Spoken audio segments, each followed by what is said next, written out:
Okay, nginibingelele guys, nginamukele ke kuyona i-channel. Uma umusha ngicela ungakhohlwa ukusubscribe, uphinde ke ulike le video. La untokozo njengoba nibona ikhamera ihamba naye uyehla nje uyenyuka uyesijingisa ngaphakathi layo indlu ke kaSicebi njengoba ke kade isikela kwakhona ke emaphethelweni. Akushola ukuthi indlu ibisivele siphela. The only thing eshodayo amawindi aluminium futhi ke nokuplastelwa ngaphakathi isiplasteliwe, kodwa ke kukhona ama-touch-ups ashodayo njengoba nibona lapho ceiling nokunye nangaphakathi iplasteliwe. But then ke umakoti batho recommendile njengoba esho ukuthi ke umuntu okade plastela kube umuntu vele wayevele eqashiwe, so kuzoba kanjalo ke ngokubuka irondo lelaya elapha ngapheshe. Bathi ke umuntu wayesebenza lapho uyena ke aba recommende ukuthi kube uyena oqhubekayo. Even futhi ke umaziza nangakona ke amafastela bathi ke abesevele ke kukhona okuncane okukhishiwe in terms of amafastela. So nje nganza kwethu ke injalo ke indaba, only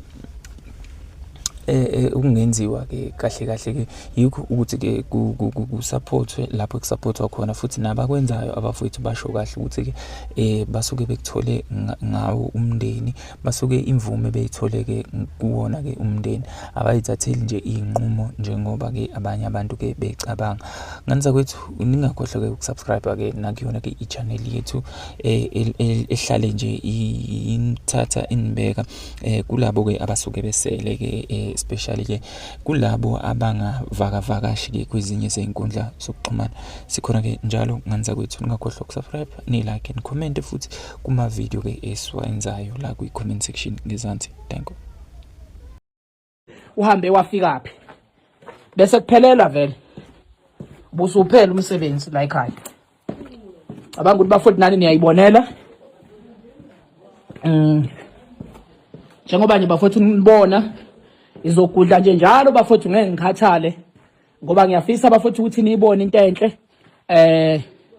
Bafowethu yikho la ukhumbula isigodi kwadunga amanzi emsinga kwaKopi, endaweni yakaKopi iyo nje le, ngoba siubuka. So ngenzela bafowethu ukuthi nibone amawindi aluminium. Nawe if wenza aluminium maybe sigcina singaphasi nalomfo, at least kuzokunika isithombe ukuthi maybe ungenza ngamalini, maybe ungenza kanjani, uyabo. Nakho bafowethu umfowethu wena umsebenzi wakhe Nkosi yami kade sewuqedile, bese kuphelile nje kade sekushoda kancane, uyazi makuthiwa sekushoda imbijana. So ke bafowethu ungaqala istop. So bafowethu yi umsebenzi kamfowethu lo.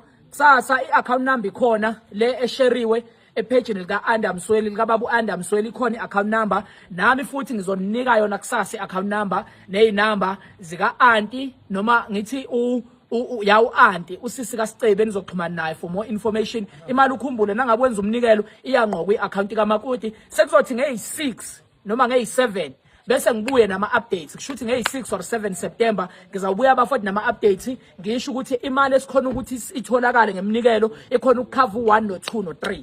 Isifiso bafowethu ukuthi uDisemba uthi ushaya umfowethu ebenayo indawo yokuhlala. Ngale kwalokho onosizo separate ngizoninika inamba zikamakoti, ongaba nomnikelo omkhulu ngiyonika futhi inamba kalokho nje kasisi kaSicebi. Ngale kwalokho selithambeme nathi bafowethu khumbule mangabe uyangidinga kusasa uzongithola eGoli. Sengiyasuka manje, ngisuka la emsinga wadunga amanzi indlela ngelibangise eGoli. Selithambeme, siyanithanda, siyabonga bafowethu. Ngayistop up uDomdala.